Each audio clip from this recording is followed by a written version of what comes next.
북한을 이해하기 위해서는 오히려 이 세계의 흐름, 특히 미중 관계 이런 세계 질서에 대한 이해가 반드시 필요하다라고 생각합니다. 이 북한이라는 국가 자체가 뭐 세계 어느 국가보다 이 세계의 흐름에 대해서 굉장히 민감하게 반응을 한다라고 생각을 하거든요. 북한에 대한 오히려 이해를 하기 위해서는 이쪽에 대한 연구가 필요하다라고 생각을 합니다. 오늘 드릴 말씀은 사실은 그래서 작년 올해 제가 수행했던 연구 4개가 있습니다. 처음 연구는 바이든 행정부가 아까 장한범 교수 했던 그 내용들인데 세계 질서가 어떤 상황에서 바이든이 행정부가 등장했느냐였고, 두 번째는 그런 바이든 행정부와 미중 관계를 어떻게 가져갈 것이냐, 세 번째 연구는 그런 상황에서 지난 김정은의 10년 대외 전략은 뭐였냐, 그리고 마지막 연구가 좀 군사 기술적인 부분이었는데요. 통합 억제와 전 세계 대비 태세가 미중 갈등에서 어떻게 전개되고 있느냐라는 겁니다. 그래서 그 내용을 좀 요약해서 빠르게 말씀을 드리겠습니다. 미중 전개 과정에 뭐 많은 분들 아시겠지만 2008년이 저는 가장 중요한 시기였다. 뭐 칼리니코스 같은 학자들이 얘기하는 게 이른바 쌍둥이 위기라고 얘기를 많이 하죠. 그렇기 때문에 금융 위기와 조지 W 부시 행정부가 했던 과다 군사 팽창의 위기가 드러났고, 이때 저는 중국이 자신감을 가졌다라고 생각을 합니다. 이게 보니까 미국이 별게 아니다라는 생각이 거기서 결정적으로 들었다라고 생각이 되고요. 오바마 행정부는 뭐 잘 아시다시피 민주당이고 흔히 말하는 윌슨주의에 기반을 해서 자유주의적 국제질서 측면에서 중국을 접근을 한 것은 분명합니다. 뭐 이런 거였죠. 경제로는 중국과 경제 관계를 계속 좀 더 이렇게 깊이해서, 우리가 흔히 말하는 상호 의존을 깊이하면 결국은 중국을 좀 변화시키지 않을까. 그러니까 다시 표현하면 중국을 그걸로 결박할 수 있지 않을까 했었고요. 군사 같은 경우에는 중국이나 미국이나 둘 다 핵 보유국이니까 우리한테 흔히 알려져 있는 이제 상호 확증 파괴로 군사적인 충돌의 가능성은 없다. 그렇기 때문에 오히려 이런 적극적인 관여를 해서 중국을 국제사회 WTO에 끌어들이는 것도 마찬가지죠. 그렇게 하면 중국 체제가 바뀌지 않을까, 민주주의화 되지 않을까. 이제 그게 흔히 말하는 자유주의적 국제질서를 믿는 윌슨주의자들이 갖고 있는 기본적, 특히 민주당에 깔려있는 생각들이죠. 그래서 그런 시도를 했다라는 거죠. 근데 문제는 방금 말씀드린 2008년을 기점으로 드디어 중국이 도강령회를 깨고 나오면서 아주 노골적으로 민족주의, 중상주의, 공격적 대외 정책이 이제 등장하기 시작했고, 그랬더니 오바마 행정부에 대한 대중정책이 잘못됐다라는 비판이 그때부터 시작이 됐습니다. 그래서 비판의 핵심은 방금 말씀드린 거랑 전혀 반대 방향으로 중국이 다 움직였다라는 거죠. 미국이 만들어놓은 국제질서 안에 중국을 집어넣었더니 중국이 거기서 자신의 이익만 추구하는 방향으로 가버렸다라는 거고, 오히려 중국의 어떤 자유주의적인 민주적인 그런 질서의 변화를 생각했는데 그렇지 않고 더 권위주의적인 방향으로 가버렸다. 그리고 상호 확증 파괴도 오히려 이용해서 자신들이 1도련선, 2도련선, 3도련선 만들어서 군사적 영역을 오히려 넓히는 데 활용하는 그런 모습을 보였다라는 겁니다. 그런 상황에서 이제 트럼프, 여러분들 잘 아시는 트럼프가 등장하면서 굉장히 거칠게 미국의 문제, 아까 미국의 문제는 뭐 정한범 교수 잘 얘기해 줬는데 2019년에 Foreign Affairs에서 특집호를 만들었죠. 뭐 Foreign Affairs의 이끄는 리차드 하스나 그런 사람들이 윌슨주의의 1930년대부터 한 거 아닙니까? 미국의 민주당의 주류를 얘기하는 이른바 규범에 기초한 국제 질서를 가장 침범하는 그런 국제주의자들의 미국 주류인데 2019년에 그들이 트럼프의 등장에 너무 충격을 받아서 Foreign Affairs 특집호가 나옵니다. 그 제목이 미국의 세기는 끝났나. 그래서 미국 패권의 부검이라는 얘기를 하면서 세 가지가 결국 미국의 세태는 아니고 상대적 세태라는 표현을 썼는데, 그러니까 아까 말씀드린 민주주의 기능 이상이었고요. 두 번째는 조지 W 부시에 의한 과다 팽창, 그리고 경제적인 양극화. 그러니까 세 가지 문제가 결국 트럼프라는 대중영합주의자가 등장하게 된 배경이다. 그것을 극복해야 된다라는 것이 그들이 말한 해결책이었습니다. 뭐 트럼프는 등장해서 잘 있다가 2018년부터 하반기에 본격적으로 중국 때리기를 시작했다라고 판단이 되는데요. 뭐 결과적으로 말씀드린다면 트럼프 행정부의 대중정책은 분명히 한계가 있었습니다. 왜냐하면 자국 우선주의를 얘기를 하면서 말과 행동이 너무 다른 거죠. 그러니까 중국을 때리긴 때려야 되는데 그럴 때는 뭐 자유주의적인 국제질서 규범의 규칙에 기반한 국제질서를 중국이 위반하기 때문에 때려야 된다 하면서 자신들은 자국 우선주의 아메리카 퍼스트를 계속 주창을 하다 보니까 뭐 한국을 비롯해 많은 동맹국들이 거기에 동조하기가 사실상 불가능한 구조를 만들었다라는 것입니다. 그래서 대중연합전선을 구축하기 한계가 있었고요. 또 하나는 우리 흔히들 미국이 언덕 위의 등불이라고 얘기를 하고 민주주의 규범 표상이라고 얘기했는데 트럼프가 보여준 것은 그 모든 것들을 다 훼손하는 거였죠. 그러니까 흔히 이런 문명 표준으로서의 미국이 세계 질서를 끌어갔는데 그 트럼프는 전혀 반대 방향으로 갔으니까 쉽게 말해서 저기 미국을 믿고 우리가 어떻게 갈 수 있느냐라는 큰 질문들이 있었다라고 생각합니다. 저는 그런 면에서 이 바이든의 등장은 어떻게 보면은 미국뿐만 아니라 세계 질서의 가장 어떻게 보면 마지막 주어진 마지막까지는 그렇습니다만 새로운 기회이자 한 4년이다라고 생각을 합니다. 그래서 바이든이 등장해서 일성으로 얘기한 것이 동맹을 규합하겠다. 그렇지만 규범에 기초한 질서, 훼손된 자유주의적인 국제 질서를 다시 세우겠다라는 분명한 목표를 갖고 시작한 정부입니다. 물론 2년이 지난 현 시점에서 거기에 대한 많은 판단들, 부정적인 판단도 적지 않게 있지만 오늘 말씀을 다 드리기는 시간이 모자랄 것 같습니다만 어쨌든 그들이 표방하고 있는 기본적인 가치와 목표는 확실하게 자유주의 국제 질서를 다시 한번 복원하겠다. 근데 이제 미국의 스스로의 한계를 알기 때문에 미국 혼자서는 못하고 동맹국과 힘을 합쳐서 하겠다라는 것이 그들의 기본적인 생각이다라고 판단합니다. 세 가지를 그 대중정책으로 내세우는데 지금까지 꾸준히 끌고 오고 있습니다. 바이든 행정부가. 첫 번째는 말씀드린 자유주의적인 국제질서 재건을 통한 이 정당성, 명분 싸움을 계속하고 있죠.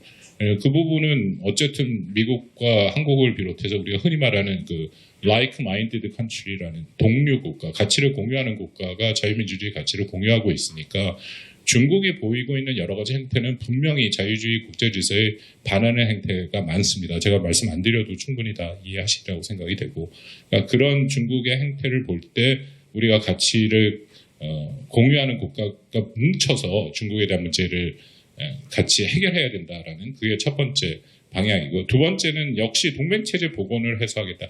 이게 바이든 행정부의 정책을 보면 이 사람들이 오바마 행정부 때 다 해봤다는 사람들이기 때문에 오바마 행정부 때 아까 말씀드린 일종의 실수라고 할 수 있죠. 실패라고 할 수 있는 부분을 통해서 많은 교훈을 얻었다라고 생각됩니다.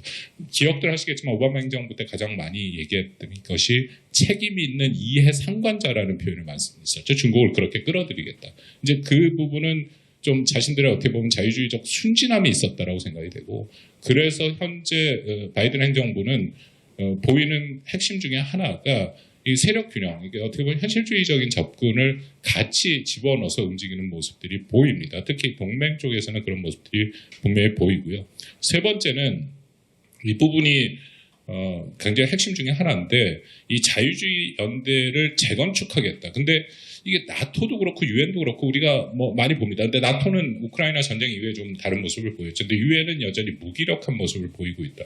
그러니까 이게 대규모 다자체제를 유지하다 보니까 실질적으로 할 수 있는 일이 없다라는 것이 이들의 판단이었죠. 바이든 행정부. 그래서 이제는 소규모 다자주의를 만들어서 그것을 끌어가겠다. 이게 지금 NSC의 인태 담당 조정관을 맡고 있는 커트 캠블이 Foreign Affairs에 쓴 거 보면 처음에 비스포크라는 얘기를 쓰더라고요. 애드혹이라는 영어를. 이게 무슨 말인가 잘 이해가 안 돼서 여러 번 읽어봤는데요. 지금 이해가 됩니다. 그러니까 방편적인데 그때그때 필요에 따라서 이렇게 맞춤형으로 가겠다라는 거죠.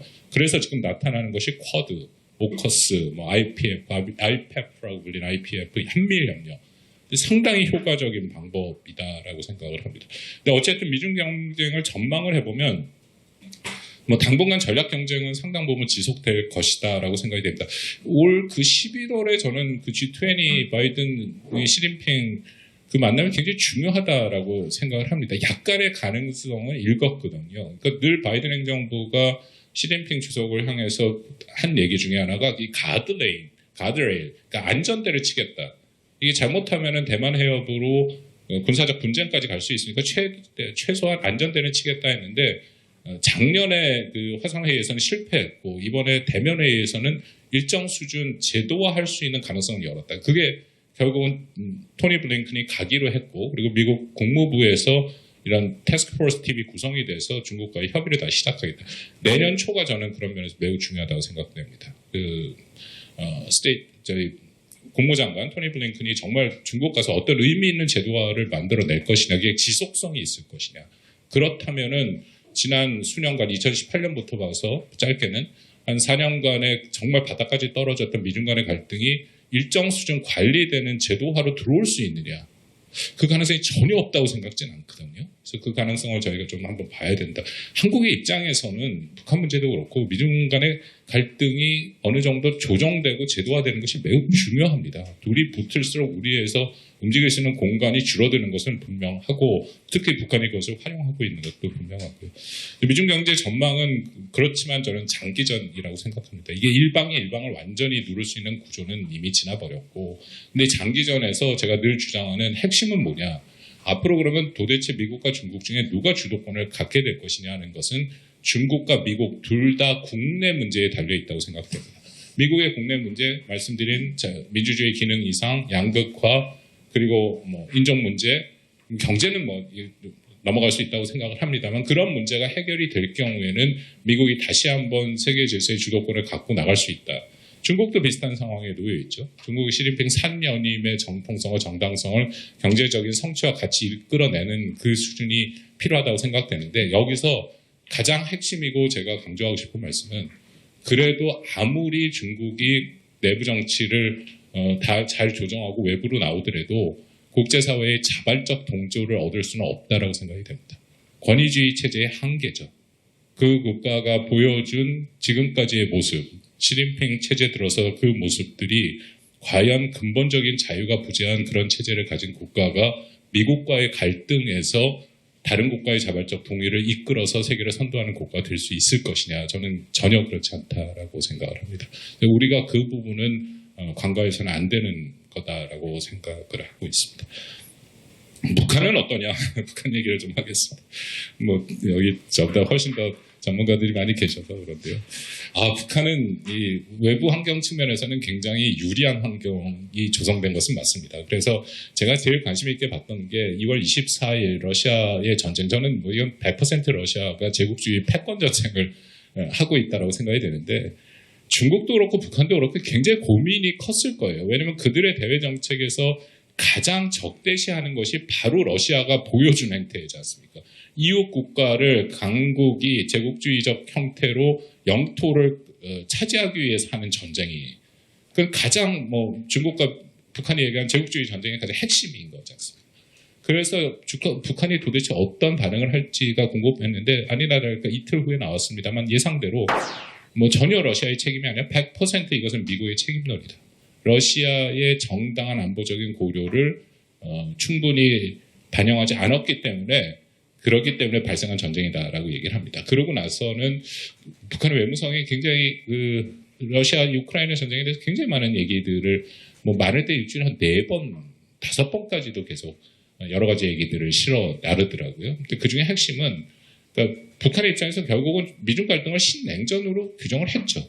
그러니까 신냉전이 될수록 자기한테는 유리하지 않습니다. 이 구도에서 자신들의 핵에 대한 정당성이 생기고 이 구도화에서 중국과 러시아가 북한 편을 더 들을 수 있는 부분이 있기 때문에 끊임없이 그런 담화를 계속 그런 서사, 나레이티브를 계속 얘기하고 있다고 생각이 돼요. 의도적인 거죠. 신냉전 구도. 제가 여기 뭐 파워포인트를 만들어 놓은 게 있습니다. 새로운 블록들이 구성되는 신냉전 구도로 가고 있다. 끊임없이 계속 얘기를 하고 있습니다. 오늘 뭐 김여정의 담화에도 그런 내용들이 당연히 깔려서 얘기를 했고 김여정의 담화에 저도 이제 그 괴뢰 전문가로 제가 얘기하는데요. 괴뢰 전문가가 돼버렸는데요. 뭐 어쨌든 그래도 실명이 안 나와서 좀 다행이라고 생각을 하고는 있습니다. 그 다음에 이 관계를 활용해서 북한이 하고 있는 것은 미국 주도의 국제 질서를 비판합니다. 뭐 당연히 이것은 흔히 뭐 작년 9월부터 김여정이 본격적으로 얘기한 이중 기준이죠. 그러니까 자신들이 하는 행동도 정당하다. 그러니까 한국과 미국, 뭐 많은 국가들이 자위력 차원에서 국방 발전을 하고 있는데 왜 북한이 하고 있는 그런 국방력 증대에 대해서만은 문제고 이것이 잘못되냐는 막대먹은 평을 하느냐는 게 김여정 작년 9월달. 근데 제가 굉장히 걱정을 하는 게 국내에 많은 분들이 이것을 군비 경쟁 프레임으로 읽어내더라고요. 그러니까 남북이 서로 군비 경쟁을 하고 있다. 거기에 이제 중국과 이번에 일본도 얘기되고 있고 그리고 미국도 이 인도 태평양에서 군비 경쟁. 저는 이 얘기가 나올 때마다 분명히 문제 제기를 합니다. 아니다. 이 절대 군비 경쟁 프레임이 아니다. 왜냐하면 북한이 하고 있는 것은 명백한 불법적인 것이죠.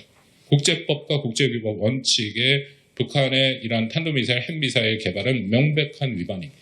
거기에 비해 한국이나 사실은 일본, 제가 조심스러운데 일본 얘기 잘못했다가 하도 토착 외교라고 질소미아 깨면 안 됐다고 얘기했다. 토착 외교로 제가 1,500개 댓글이 달린 적이 있어갖고 제가 좀 조심스러운데요. 그 일반 문제는 전략가 입장에서의 이 감정을 배제한 판단이 되지 않는다라는 걸 수도 없이 강조를 했습니다. 어쨌든 중요한 것은 이런 상황에서 우리가 하고 있는 것, 미국이 하고 있는 것은 매우 투명한 국제사회 규범과 원칙에 전혀 어긋나지 않은 자위력 차원이죠. 그렇기 때문에 이건 군비 경쟁의 프레임으로 묶으면 안 된다고 생각합니다. 이거는 북한의 불법적인 핵 능력 고도화에 당연히 대비 태세를 강화해야 되는 것은 우리 국가가 갖고 있는 주권적인 상황이고 그것은 당연히 국제법에서 보장한 것이다라고 생각을 합니다. 그렇지만 북한은 이제 계속 그것을 미중 간의 갈등을 활용을 해서 마치 이것이 군비 경쟁이다 그런 프레임으로 엮어간다라고 생각이 되고요. 북한은 그 정도로 하겠습니다만, 북한이 그러면 결국 이 미중 갈등에서 자신들의 최종 목표는 뭐냐? 이게 사실상의 핵 보유국으로서 암묵적 동의를 받겠다라는 그런 얘기죠. 물론 지난 2019년 12월에 7기 5차 전원회의를 통해서 정면 돌파전을 얘기했습니다만 저는 그게 여전히 유효하다고 생각됩니다. 세 키워드가 있었죠. 핵심 단어가. 하나는 자력갱생, 핵무력, 그리고 장기전. 그러니까 두 가지를 통해서 미국이 하고 있는 이 제재 봉쇄 책동을 분쇄하겠다라는 게 그들이 말하는 정면 돌파전의 정의였고 이것은 장기전이다. 올해도 김정은이 그 얘기를 여러 차례 했습니다. 장기전으로 끌어가면서 미중 간의 갈등, 이것을 신냉전으로 치환해서 자신들이 그 안에서의 위치를 확보하게 하고 결국은 핵보유국으로 인정받겠다라는 게 그들의 명확한 저는 목표다라고 생각이 됩니다. 그럼 한국은 어떻게 되냐? 이 통합 억제 얘기를 제가 좀 길게 써놨는데요. 아주 간단하게 말씀드려서 이렇습니다. 저는 북한이 올 한 해 보여준 게 많은 분석가들이 얘기를 합니다만 북한한테 굉장히 유리한 국면으로 가고 있다. 사실은 저도 실언 중에 하나가 드디어 북한의 별의 순간이 왔다라고 적기도 했습니다. 그 이유 중에 하나가 미국 내에서도 아까 말씀드린 주류, 특히 리차드 하스 같은 사람이 지난 10월 달에 그 프로젝트 신디케이트에 북한을 핵으로부터 분리하는 것은 실패했다. 그렇기 때문에 핵 군축을 해야 된다라고 썼습니다. 그래서 이제 북한이 훨씬 자신들이 그렇게 학수고대하던 암묵적 동의를 받는 순간이 오지 않느냐라는 것이 이제 전반적인 판단인데요. 그 판단이 저는 전혀 완전히 틀렸다고 생각하지 않습니다. 그렇지만 여기에 반작용이 분명히 보입니다. 이 반작용 얘기들을 별로 안 하시더라고요. 2022년에 북한이 고도한 핵과 중국과 러시아가 북한을 지지하는 거에 반작용이 일단 가장 크게 나타나는 게 한미일이 뭉쳤습니다. 지난 프롬펜 선언의 성명의 내용들을 보시면 북한의 핵을 절대 인정할 수 없다. 북한의 핵을 규탄한다. 그리고 한 발 더 나가서 한미일이 경보를 체계를 공유하겠다. 이것은 사실은 북한 핵에 대한 네트워크, 연대의 대응의 첫발입니다. 이것도 저는 굉장히 불만 중에 하나가 이걸 흔히 미사일 방어로 얘기해갖고 마치 미사일 방어를 얘기하면 미국 주도의 미사일 방어에 한국이 편입한다라고 얘기를 하더라고요. 이게 누가 만들어낸 프레임인지 모르겠는데 굉장히 잘못됐다. 제가 카이다에서 오래 일을 하지 않았습니까? 편입이 아니라 네트워킹, 연동입니다. 우리가 필요한 만큼을 주고받는 거예요. 근데 그거를 마치 편입한다라는 거로 만들어버렸는데 어쨌든 한미일이 이렇게 강력하게 억제력, 협력을 할수록 북한에 대해서 북한이 갖고 있는 핵의 효연성은 낮아집니다. 첫째고. 두 번째는 북한이 계속해서 제재 해제를 요구하는데 북한이 우크라이나 전쟁 때 러시아에 100% 동조하지 않았습니까? 국제사회의 분위기가 그렇기 때문에 러시아와 북한은 동질화되어 있습니다. 그러니까 이런 상황에서 북한이 어떤 형태로 나오던 쉽사리 제재를 해제하는 것은 결국 러시아에 대한 지금 EU가 9번의 차례에서 완전한 27개의 전면 동의를 받은 제재가 부과되고 있는데 그거 해제하는 거랑 마찬가지의 상황이 오기 때문에 북한이 생각하는 것만큼 제재 해제가 그렇게 쉽지 않다라는 거, 훨씬 어려워졌다라는 것이죠. 그리고 제가 여기서 좀 길게 써놓은 통합 억제라는 게 이런 겁니다. 미국이 인도태평양 이 지역을 하나의 전구, 영어로 써 죄송합니다. 원 티어터로 만들었습니다. 그 의미는 이 인도태평양 지역에서 북한의 어떤 위협이 됐던 대만 위협이 됐던 미국은 인태 지역에 있는 모든 동맹의 자산과, 그러니까 동맹의 자산이 조심스럽게 말씀드립니다. 동맹 자산은 아니고 미국이 이 전진 배치된 미국의 자산을 우선적으로 활용합니다. 그래서 주한미군 관계자나 미국 합참에서 질문이 나왔죠. 대만 해협이 위기가 발생했을 때 주한미군 동원되냐? 동원됩니다. 왜냐하면 인태사령부 밑에 주한미군 사령부가 있고 인태사령부 밑에 주일미군 사령부가 있기 때문에 원하는 전력을 거기에 다 활용하게 돼 있거든요. 근데 이게 우리가 흔히 말하는 연루의 위험만 있냐? 저는 그렇게 생각하지 않습니다. 인태에 있는 그런 자산들을 다 활용해서 북한이 뭔가 무력 시위를 하거나 무력 도발할 경우에 그 자산들이 다 활용될 수 있다는 것은 북한에 대해서 훨씬 더 높은 수준의 억제력을 발휘할 수 있다는 거고요. 미국이 이게 될지 안 될지 모르겠습니다만 요즘 또 영어로 써 죄송합니다. Federation, 연맹이라는 개념을 쓰고 있는데 대서양 동맹과 인태 동맹을 연맹하려고 생각하고 있습니다. 하나의 큰 띠어터로 또 생각하고 거기서 자산을 서로 연동해서 쓰겠다는 거죠. 거기까지 간다면 북한의 핵의 효용성은 완전히 떨어져 버립니다. 그러니까 그런 반작용이 저는 분명히 있다고 생각해요. 마지막은 한국과 일본의 마지막 카드, 핵 능력에 대한 얘기가 계속 나옵니다. 이건 북한한테는 거의 악몽 같은 일이죠. 자신들이 그렇게 고생을 해서 만든 핵이 결국 한국과 일본이 핵을 뭐 어떤 형태로든지 그런 핵 능력, 관련된 능력이 강화된다는 것은 북한의 핵의 효용성을 제로로 만드는 행동이거든요. 그리고 결론으로 말씀드리겠습니다. 이런 상황에서 저는 과연 북한의 김정은이 뭐 건강히 핵 유지된다면은 그냥 상식적으로 생각할 때 한 제너레이션, 한 세대, 30년은 더 하지 않겠습니까? 그래봤자 60대거든요. 근데 과연 이 30년을 핵을 갖고 계속 갈 수 있을 것이냐. 지금 한 해 동안 북한이 이렇게 도발을 했는데 나타나는 반작용이 과연 앞으로 어떤 식으로 나갈 것이냐라는 것에 대해서 저는 회의적입니다.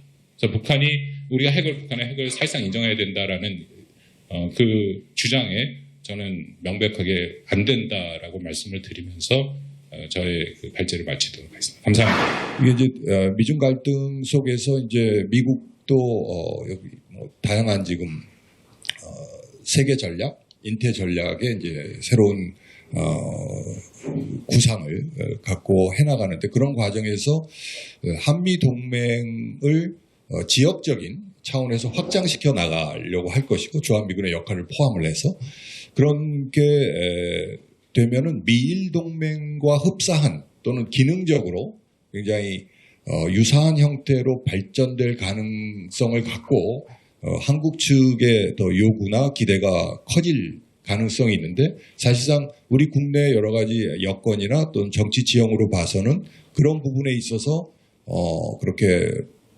맞장구를 치기는 쉽지 않은 앞으로 어떻게 해나갈지 고민이 필요한 부분이겠습니다만 국내 정치적으로는 어떻게 그것이 갈등 요인화 될 가능성이 더 많아질 것으로 보이는데 그거에 대해서 혹시 의견이 있으면 주셔서 감사하겠습니다. 그 미중 경쟁의 향방을 생각했을 때 2023년 크게 미중 전략 경쟁이 장기화될 것이라는 평가에 대해서는 대부분 동의를 하고 계시다고 생각을 하고요. 그리고 그래도 저희가 그 전망을 위해서 크게 맥락을 세 가지로 나눠보자면 현재보다 갈등이 더욱 심화되는 것, 그다음에 두 번째로는 지금과 같은 수준의 경쟁이 어느 정도 이렇게 관리되면서 유지되는 것, 그리고 마지막으로는 어찌됐든 이제 희망적이지만 협력 아젠다들을 좀 발굴을 해서 협력 관계를 모색하는 것. 2023년도에 이렇게 세 가지 방향을 좀 생각을 해볼 수 있을 것 같습니다. 그리고 이 세 가지의 사실은 좀 레인지로 볼 수도 있겠지만 이 세 가지의 상황에 따라서 한국의 입장과 정부의 외교안보 정책도 함의를 가질 수 있다고 생각합니다. 그럼 역순으로 미중 간의 협력 모색은 과연 가능할까? 아까 박원권 교수님께서 최근에 미중 정상회담이 굉장히 의미 있는 지표가 될 수 있다고 말씀하셨는데 그 부분에 대해서 되게 동의를 하는 편이고요. 바이든 행정부가 들어설 때만 해도 저희가 이제 뭐 기후변화라든가 백신, 비확산 부분에 대해서는 중국과 협력이 가능하다라고 이제 여러 번 희망적으로 언급을 했기 때문에 희망이 있었습니다만 지속되고 있었던 지속된 그런 대중 견제의 강화 기조 그리고 이에 대한 중국의 반발 등이 계속 맞물려져 이어져 오면서 양극 양국 간에서 그렇게 언급된 분야에서조차 좀 진전을 이루기 어려웠었습니다. 박원권 교수님 말씀처럼 이익 갈등에서 이념, 가치 갈등으로 좀 확대가 된 부분이 있고 또 심지어 이제 최근에 나온 미국의 문서들을 보면 이제 뭐 아예 위협으로 리디파이닝 하는 단계까지 이루었기 때문에 이익, 가치, 위협이 이제 복합적으로 연계가 돼가지고 사실은 좀 어려운 상황이긴 하다라고 생각합니다.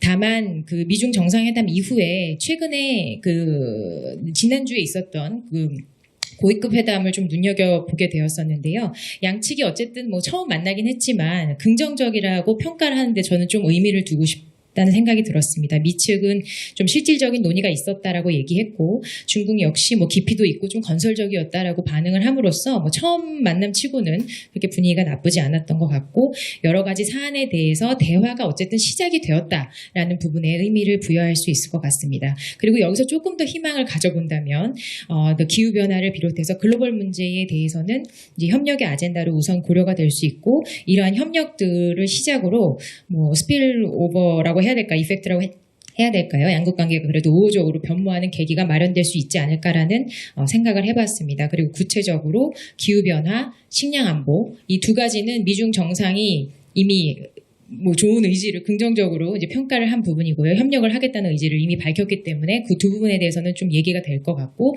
또 하나로 제가 생각하는 것은 우크라이나 재건에 관련된 부분입니다.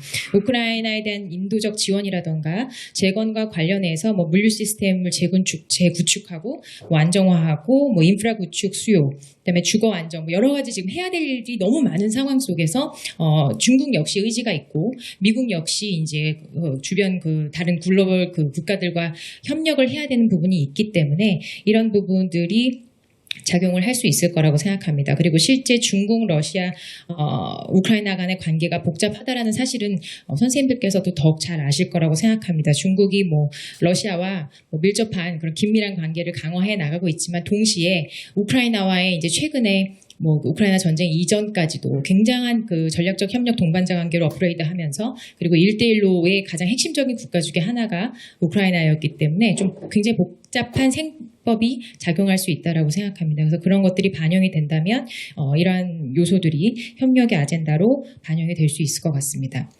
그리고 두 번째로는 그렇다면 미중 전략 경쟁은 그럼 지금 수준을 뭐 어느 정도 유지할 것인가?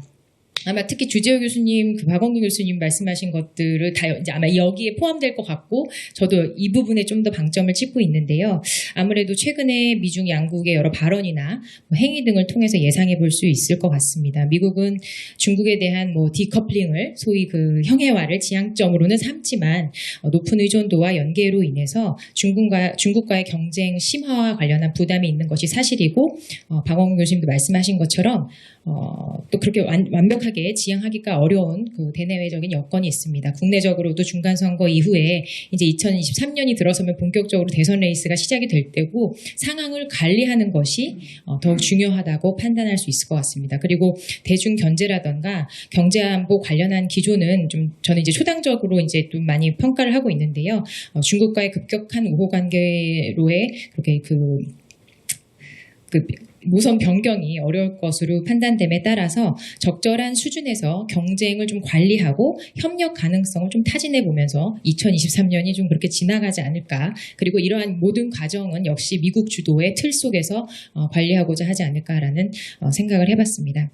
그리고 중국 역시 이제 시진핑이 3연임에 성공하고 했지만 뭐 최근에 최근 뉴스긴 합니다. 코로나19와 관련해서 폭증하는 확진자 수, 그 다음에 이제 오랜 봉쇄로 인한 불만들이 체제에 대한 불만이나 내부 불안정으로 이어지지 않도록 하기 위해서 중국 역시 좀 여러 가지를 고려하고 있다고 생각합니다. 그러한 것들이 주재호 교수님께서 말씀하신 톤의 조절에 영향을 줬는지는 모르겠습니다만 그러한 것들을 고려를 했을 때 중국 역시 주 교수님께서 말씀하신 관리와 통제로 이 상황을 좀 가져갈 것이다라고 생각을 했습니다. 그래서 개인적으로는 표면적으로는 여러 가지 논의를 진행하면서 양측 주도의 동맹과 우방국 간의 연대를 또 강화하면서 디커플링을 향한 작업을 꾸준하게 지속하지만 동시에 기술, 경제, 안보 등 그런 핵심 사안에 대해서는 견제와 제재 장치들을 지속적으로 활용하면서 계속 물밑에서는 여러 가지 작업을 하지 않을까라는 생각을 해봤습니다.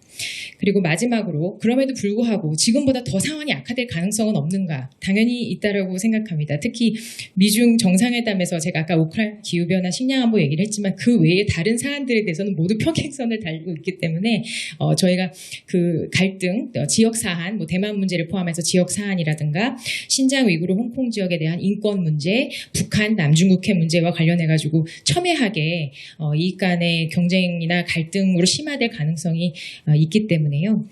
갈등이 더욱 심화될 가능성도 완전하게 배제하기 어렵다. 오해와 오판 같은 것들이 생길 경우에 당연히 그럴 가능성이 있다라고 생각합니다. 그래서 한국의 입장에서 봤을 때는 당연히 갈등 심화보다는 경쟁 지속이 낫고 경쟁 지속보다는 이제 협력하는 부분이 낫겠죠. 박원곤 교수님께서도 말씀하셨지만 역사적으로 봐도 미중 관계가 좀 우호적일 때는 저희에게 운신의 폭이 좀 더 있었던 것 같습니다. 그리고 미중 관계가 갈등과 심화가 이제 더 강화되거나 이제 그렇게 될 때는 아무래도 한국이 좀 선택할 수 있는 폭이라던가 좀 전략적으로 움직일 수 있는 운신의 폭이 굉장히 좁았기 때문에 그러한 부분을 때는 아무래도 이제 그런 것들을 그런 범위나 수준을 고려해야 되는 부분이 있다라고 생각을 합니다. 그래서 저도 어쨌건 그 경쟁을 관리하면서 미중 관계가 2023년에는 장기적이지만 2023년만 저희 세션의 제목이기 때문에 2023년만을 본다면 그런 정도로 이렇게 그럭저럭 좀 지나가지 않을까라는 생각을 해봤습니다. 아까 동맹 통합 억제 말씀을 하셨는데 김창범 대사님에서 주신 의견과 약간 질문과 좀 같으면 좀 비슷하면서도 조금 다를 수 있는데요. 그러니까 통합 억제를 인태 지역의 지역 동맹 체제를 집단 안보 체제와 같은 형식으로 재편하려는 시도, 그리고 그 과정에서 주한미군 기지가 지휘적인 이점이 있기 때문에 미국의 인태 전략 수용에 있어서 거점 역할을 할 수 있다라고 평가하신 부분을 굉장히 동의하면서도 또 되게 재미있게 들었습니다. 그러나 인력이나 규모 면에서 주일 미군이 아직까지 훨씬 큰 규모고 여기에 플러스 최근에 이제 일본이 그런 방위 전략을 통해서 공격력까지 갖추겠다고 표명한 상황을 종합적으로 보면 오히려 일본이 이런 인태 지역의 전략을 수행하는 데 있어서 거점 역할을 하고자 하는 것들을 표출하고 있는 것이 아닌지, 그리고 주한미군과 한국이나 한미동맹의 방위는 여전히 한반도에 묶어두려고 하는 그러한 인식도 있지 않은지라는 생각이 한번 들어가지고요. 거기에 대해서도 박 교수님께 한번 의견을 여쭤보고 싶습니다. 김민성 박사님께서 미중 경쟁의 그 관리 가운데서 그나마 협력 분야로 이제 기후변화 분야는 미중 협력이 그래도 기대되는 분야라고 말씀하셨는데, 실제로 2021년, 2022년 진행되는 상황을 보면 기후변화 문제도 그렇게 전도 유망한 분야는 아닐 것 같습니다. 무슨 말씀인가 하면 중국에서 수출하고 있는 태양광 패널에 대해서 미국은 각종 압박 수단을 동원하고 있는데, 그 중에 하나가 미국 무역위원회를 통한 덤핑 조사 내지는 산업의 피해를 방지하기 위한 세이프가드 제도를 이제 활발히 활용하고 있다는 점이고요. 두 번째는 미국에서는 강제노동 금지법이라는 것을 이제 국내 법으로 만들어 놓고 있는데, 국내 외국의 산업에서 생산 제조 과정에서 강제 노동이 사용되었다고 의심될 만한 그런 제품이 미국으로 수입될 경우에는 일단 통관 보류 명령을 내리고, 그것이 입증이 되지 않으면 통관을 시켜주지 않는 식으로 최근에 그 제도를 또 강화를 했습니다. 그래서 신장 위구르 지역은 일단 기본적으로 강제 노동을 사용했다는 것이 추정이 되기 때문에 추정을 뒤집는 반증이 없지 않은 그런 제품은 이제 수입이 아예 되지도 않고, 그리고 일정 중국 기업들입니다만, 중국 기업들은 일종의 블랙리스트를 만들어서 엔티티 리스트라고 부릅니다만, 거기에 등록되어 있는 기업이 생산하거나 제조하거나 채굴하는 그런 소재 부품이 사용된 제품은 미국으로서 통관이 미국으로서 통관을 불허하는 그런 제도를 두고 있습니다. 거기에다가 여러분들 말씀해 주셨습니다만, 이제 인플레이션 감축법에 보면은 특히 이제 저희가 이제 전기차만 말씀들 많이 하십니다만, 사실은 주지호 교수님 말씀하신 히토류 그리고 핵심 광물이라고 부르는 니켈, 코발트 등등등 이제 배터리에 사용되는 제품들도 그 미국 내에서 생산되거나 미국의 그 미국과 FTA 그 자유무역 협정을 체결된 국가에서 채굴된 그 광물들을 사용했을 경우에만 최종적으로 생산된 그 전기 자동차의 그 텍스 브레이크의 형태로 세금 혜택, 세제 혜택의 형태로 보조금을 지급하는 것으로 되어 있는데 이것은 결국은 중국의 영향력을 최대한 차단하고 그 미국산 미국산 전기 자동차 그리고 미국의 그 핵심 광물 생산 능력을 강화하겠다는 그런 취지로 보입니다. 물론 우리나라도 거기에 일부 그 핵심 광물 파트너십이라는 것을 죄송합니다. 광물 안보 파트너십이라고 해서 미국이 주도하고 있는 그런 그 일종의 협의체에 들어가서 우리의 이익을 챙기려고 노력을 하고 있습니다만 그건 한계가 있는 것이고 사실은 미국이 이렇게 적극적으로 추진하고 있는 기후변화 정책에 유탄을 맞을 가능성도 사실 배제할 수 없는 상황이라고 해야 되겠죠. 사실 우리 전기 자동차는 완성차를 국내에서 생산해서 해외로 수출하고 있는데 그건 지금 정말 IRA의 직접적인 영향을 받고 있는 것이고요. 그래서 아무튼 좀 우리나라의 영향을 찾다 보니까 좀 말씀이 돌아갔습니다만 기후변화 문제에서도 결국은 중국의 의존도 탈피 그리고 중국의 생산 능력 견제 및 중국의 미국의 생산 능력의 영향력 배제를 추진하고 있는 미국의 현재 국내 정책상 기후변화 문제에 있어서도 미중 경쟁은 격화되지 않을까라고 저는 조심스럽게 예측을 해봅니다. 예, 또 좋은 질문들, 코멘트 감사드립니다. 크게 두 가지로 말씀을 드릴 거는 될 것 같은데요. 한국의 전략이 어떻게 될 거냐, 그리고 일본 관련된 한국의 전략에 대해서는 저는 분명히 이전 정부랑은 차이를 갖는 전략을 가져야 된다. 미중 사이에서요. 사실은 우리 입장에서 제일 좋은 거는 전략적 모호성을 유지하는 거죠.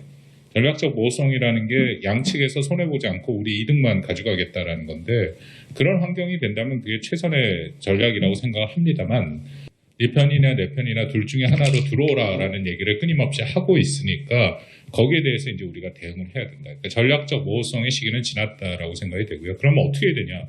원칙이 있어야죠. 원칙. 도대체 어떤 원칙을 갖고 우리가 가느냐? 저는 여전히 그 원칙은 규범에 기초한 국제 질서라고 생각합니다. 그것이 대한민국의 번영과 대한민국의 안보를 가져왔다라고 생각이 됐기 때문에요.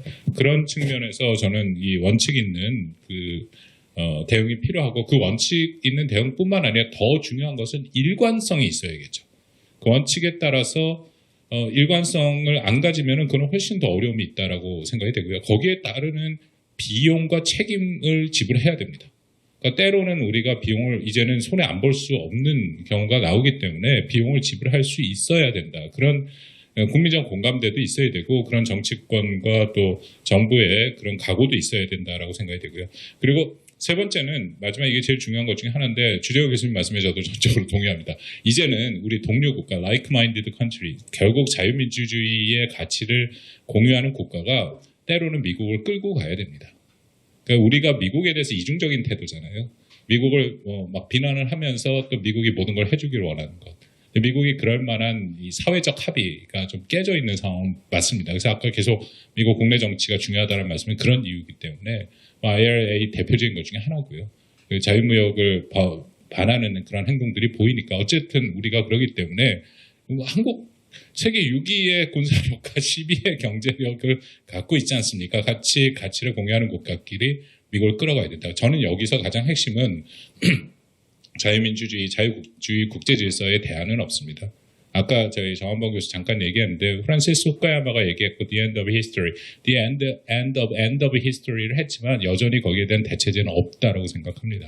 그래서 그걸 가져가야 된다고 생각이 되고 일본에 대해서는 이거 정말 조심스럽게 이런 얘기하면 하도 토착 외교라고 모두들 문제 제기를 해서요. 어떻게 해야 되느냐 한국은 일단은 우리 김민성 교수님 얘기부터 얘기해보면 방금 말씀하신 일본의 주일미군이 훨씬 더 큰 규모 그런 식으로 가서 한국은 한반도에 있고 그리고 그러니까 주한미군 한반도에 집중하고 주일미군은 인태 사실 그건 우리로서 가장 좋은 시나리오죠. 왜냐하면 우리는 여전히 북한의 위협이 현존하고 심각해지니까 주한미군의 우선적인 것은 당연히 북한. 근데 말씀드린 것처럼 미국은 그럴 생각 이미 체제 자체를 바꿨습니다. 인태 전략을 하나의 띠어트로 생각하기 때문에 그렇게 안 될 수밖에 없는 것이기 때문에요. 이제 그것은 어쩔 수 없는 부분이. 그럼에도 다 아는데 말씀들을 좀 안 하시는 건지 모르겠지만 어쨌든 대만 같은 경우에는 주일 미군이 먼저 가게 돼 있습니다. 일본이 훨씬 더 거기에 개입되게 돼 있어요. 군사적인 것뿐만 아니라 지리적으로도 일본에 가깝기 때문에 그렇게 갈 수밖에 없고 한국은 대만 해협에 연루될 가능성이 굉장히 낮습니다. 거기에 대해서 제가 이게 약간 정부에서는 비밀 연구를 해서 자세히 말씀드리긴 좀 그렇습니다만 주한 미군의 전력도 그렇고 우리가 약간 후방에 서포팅하는 역할을 하는 거지 직접 개입될 가능성이 크지 않다라는 부분이고요.